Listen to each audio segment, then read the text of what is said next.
இந்த மனிதன் ஒரு காலத்தில் அருணாச்சல மலையிலிருந்து குதிக்க நினைத்தார்.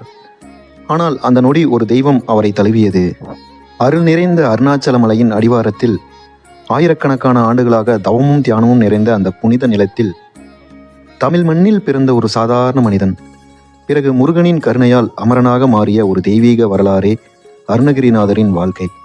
சுமார் 14-15ஆம் நூற்றாண்டில் திருவண்ணாமலையில் பிறந்தார் அருணகிரிநாதர். சிறு வயதிலிருந்தே தமிழ் மொழியின் இனிமை அவரது நாவிலும் எழுத்திலும் வழிந்தது. கவிதை, இலக்கணம், இசை அனைத்திலும் அவர் தனித்திறன் பெற்றிருந்தார். ஆனால் அந்த அறிவு அவரை உடனே ஆன்மீகத்திற்கு அழைத்துச் செல்லவில்லை.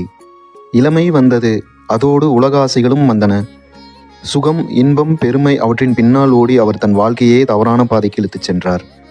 அவரிடமிருந்த செல்வம் கரைந்தது, உடல்நலம் குன்றியது, மன அமைதி முற்றிலும் அழிந்தது, வீழ்ச்சி மெல்ல ஆழமாக ஆரம்பித்தது. ஒரு காலத்தில் மக்கள் பாராட்டிய மனிதன் இப்போது அதே மக்கள் முகம் திருப்பும் நிலை. பசி, வறுமை, அவமானம், உறவுகள் விலகின, சமூகம் ஒதுக்கியது. ஒவ்வொரு இரவும் நான் ஏன் இப்படி ஆனேன் என்ற கேள்வி அவரை வாட்டியது. இனி வாழ்வதில் ஒரு அர்த்தமும் இல்லை என்று எண்ணிய அந்த நாளில் அருணாச்சல மலையின் உச்சிக்கு அவர் சென்றார். அந்த புனித மலையிலிருந்து கீழே குதித்து உயிரை முடிக்க மனதை உறுதி செய்தார். கருணையின் கடலாய் கந்தபெருமான் தோன்றினார். வீழும் முன்பே அருணகிரிநாதரை தழுவி காப்பாற்றினார். உனது வாழ்க்கை இன்னும் முடிவடையவில்லை அருணகிரிநாதரே, என் மகிமையை தமிழில் உலகுக்குச் சொல்ல நீ தேர்ந்தெடுக்கப்பட்டவன் என்று முருகப்பெருமான் அருளினார். அந்த தழுவுதலில் நோய் போனது, பாவம் கரைந்தது, அஞ்ஞானம் அழிந்தது. அந்த நாளிலிருந்து அருணகிரிநாதர் ஒரு மனிதன் அல்ல, முருகனின் குரலாக மாறினார். திருப்புகழ் பாடல்கள் ஒவ்வொன்றும் இசை, இலக்கணம், பக்தி மூன்றும் சேர்ந்த ஆன்மீக அமிர்தம். தமிழ்நாடு முழுவதும் முருகன் தலங்களைச் சுற்றி பாடி பக்தியை விதைத்தார். 1300க்கும் மேற்பட்ட திருப்புகழ் பாடல்கள் பிறந்தன. காலம் கடந்தது.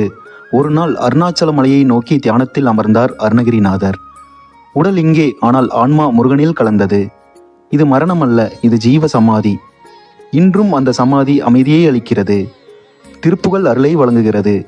ஒரு மனிதன் எவ்வளவு கீழே விழுந்தாலும் முருகனின் அருளால் எவ்வளவு உயரம் எழ முடியும் என்பதற்கான உயிருள்ள சான்றே அருணகிரிநாதர். இப்படியான ஆன்மீக கதைகள் தொடர சேனலை சப்ஸ்கிரைப் செய்யுங்கள். இந்த வீடியோ உங்கள் மனதில் அமைதியை தந்தால் லைக் மறக்காதீர்கள். வேல்வேல் முருகா. அருணகிரிநாதர் திருவடிகளே சரணம்.